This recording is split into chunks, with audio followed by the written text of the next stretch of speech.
What's happening, guys? Today we're going to be checking out this 1981 Mercedes 240D diesel car. And some of you may already know what a legendary car this is. This is probably one of the best built, over-engineered cars ever produced. I think this is the car that gave Mercedes its amazing reputation for reliability, which I don't think they're necessarily known for these days. But we're going to go through this thing, see how just basic it is, how easy it is, and how good it still is. So stick around. So let's start out with what is obviously one of the most important parts of a reliable car, and that is the engine. So this is a little 2.4 liter naturally aspirated diesel motor, and what makes it so good though is everything on this thing is mechanical. All the linkage, all the pump, the fuel system, it's entirely mechanical. You can fix this thing with screwdrivers and wrenches and not a single scanner to be found. There are some vacuum lines that you got to take care of. Other than that, they're pretty darn reliable. The other thing is they make no power, so it's pretty hard to break them. They make 70 horsepower and 100 foot-pounds of torque. So there's not a lot of risk of wearing something out going that dang slow. So this car has just kind of been chilling in its summer home over here in storage. I haven't driven it a whole lot. Unfortunately, I really should have. But it's about 40 degrees today, maybe about 38, and hasn't been started in a while, so we're going to shove a battery in it and see if she cracks off. So now that we got this thing in, a battery in this thing, we're gonna glow plug it once.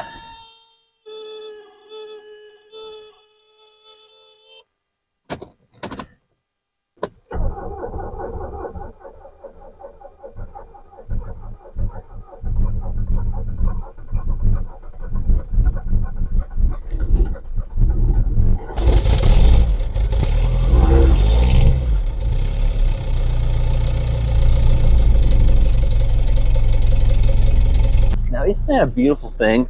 This thing's been sitting, you know, a lot of modern diesels wouldn't start after sitting for that long. Glow plug this thing a couple times and give it a little cranking and click hum, just like it never been taken off the road. I think we should take it for a little cruise back to its winter resting home, and we'll talk a little bit more about it. A lot of comfort and luxury. All right. There we go.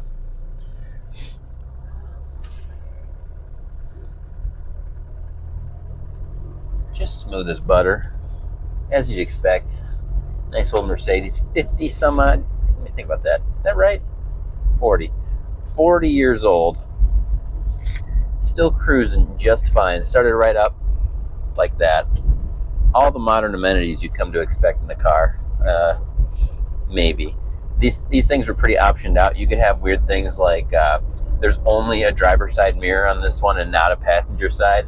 Like that was an option at that point. You don't need that one. That is luxury if you need that extra mirror on this thing. Get on the road here. Put my seatbelt on, or I will make my grandma sad. Maybe for worse. There it is. For safety. And everyone complains about the speed of these things, but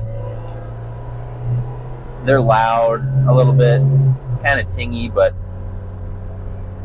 if you like moving at a glacier speed and getting halfway decent fuel mileage, then it's not a bad car at all. It goes down the road. If you would be hard-pressed to find any modern sedan or four-door car that goes down the road as well as this one. This has 6-inch up and down travel on the suspension, which is ridiculous. Even by today's standards, they made this thing to perfection, to the absolute best of their abilities, and it definitely shows in the craftsmanship of this fine German automobile. Belt squeal right on time.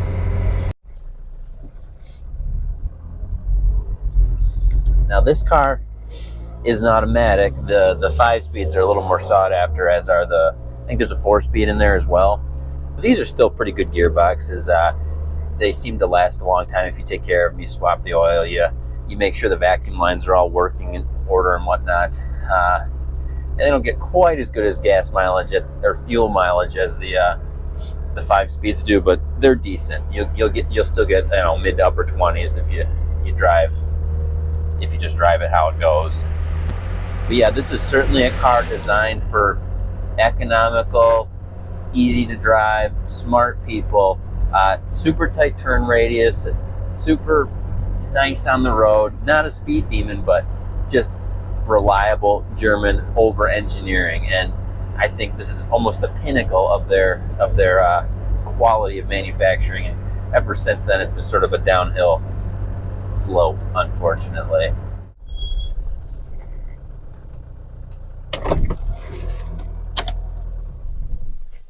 Very nice. So now that we're here, let's check out the interior of this thing a little bit. These are kind of a fake leather-like material. It's some fancy German word. I cannot remember of it, but it's not leather, but it sure acts a lot like it, and it's much more durable. It's worked really well. This car has 245,000 miles on it, and you would not know it looking at the seat. Usually, you know, they're worn out by 100,000 maybe-ish these days, and this one still looks pretty darn good. Now this is a 4-door. They made these in 2 doors, 4 doors, and the wagons, which are pretty sought after, and so are the 2 doors even. But all these cars they've got a nice following. Easily seating 4 people, 5 if you got kind of a smaller person in the back, and 6 if you want somebody to sit on your lap. And now we'll come around to the trunk or the boot or the whatever you feel like calling it. Bam. Pretty darn spacious. Here's a spare back here, kind of giving you a good idea of just how much room there is back here. Easily fit all your groceries, all your stuff you're carrying, and whatnot. Did you hear me talk earlier about the travel of these things, the suspension up and down being really miraculous for its day? Well, these are independent suspension front and rear with coil springs about that big, so that they have so much luxurious travel down the road, and it really makes a big difference in the ride comfort of these cars. Something this small should not ride this good, but it does. And absolutely all of these cars were rear-wheel drive. You can see that right there. There were no all-wheel drive options, no anything, nothing fancy to get you through the snow except your own prowess on the field. So I keep talking the value of these cars, you know, how great they are and whatnot, how fantastic they go down the road. But how much would one of these have cost new in 1981? You might be asking yourself. About 20,000 bucks, which is no chump change. You know, that's like 70 grand in today's money, roughly, and that's a lot of dinero. Compare that to a brand new 1981 Corvette. That would have cost just 16,000 bucks in 1981. So it was a different kind of person that was driving these cars. You had to be practical, you know, not have a need for speed whatsoever, and just want something that's going to last you a lifetime, as opposed to a fun weekend maybe with a Corvette. Now, what can you expect to pay for these cars nowadays? It sort of depends on condition, and rust with these things is everything. If you get a rusty one, they're not worth much because it just eats them away so fast. That being said, you can get like a rolling shelf of one of these for like $1,000, and then no drivetrain in it, potentially, all the way up to like a really nice one is probably like $12,000. Maybe a skosh more, but you could get yourself like a brand new looking one for 12,000 bucks. And I think they hold their value pretty well now. At this point, they pretty well hit the bottom, I think, for quite a while. So if you're going to buy one, now is a great time, because they might end up going up. And now I know it may not look like much, sun fading and sitting here like it is, but this is such a solid car for up here. I live in the UP in northern Michigan, and nothing lasts up here. So me finding this thing was a real treat. I got it last year, and I didn't drive it all year, which was a total disgrace. The whole reason I didn't is because it needed tires. They're all weather checked and half leaking, and I didn't want to spend the 300 bucks, which is a terrible excuse for not driving this thing. However, I'm going to change that next year. I'm going to get some tires right away in the spring. I'm going to drive this thing. It's going to be fun. It's going to be great.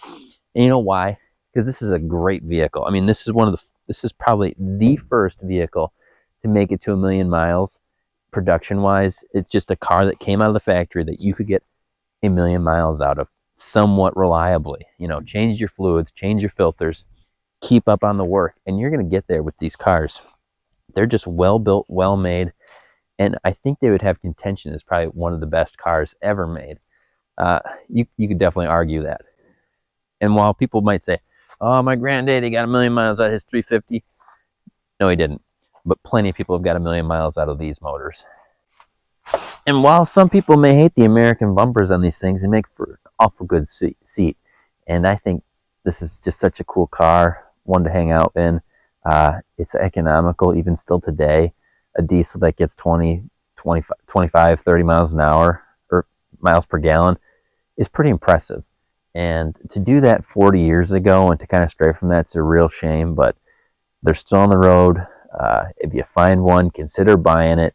If you're an enthusiast of these cars, let me know in the comments. Let me know what you think of this car as well. Thanks for watching, guys. We'll see you next time.